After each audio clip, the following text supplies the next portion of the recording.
So while you're driving past your space, look at your space, make sure there's nothing in it.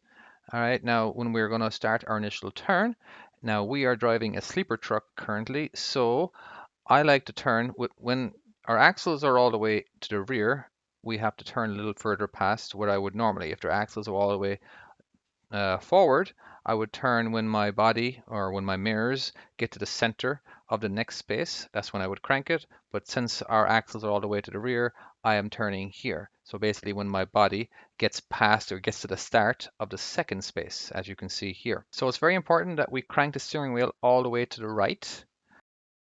In the space that we have, we're trying to do as much maneuvering as possible.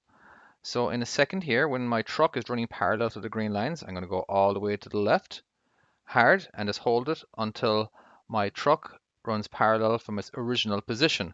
This is my typical setup. Now, it's important that you miss the trailers on the right, obviously. Now, here at this position, I like to point my steers straight. With my steers straight, I know that I will not be hitting the trailers on the right. All right, because once you turn the steering wheel to the left, the front of the cab will go to the right. So I'm very aware of that. All right, regardless of what it looks like, I usually point my steers straight, start backing up, and kind of see what happens. And then I kind of do some maneuvering from there.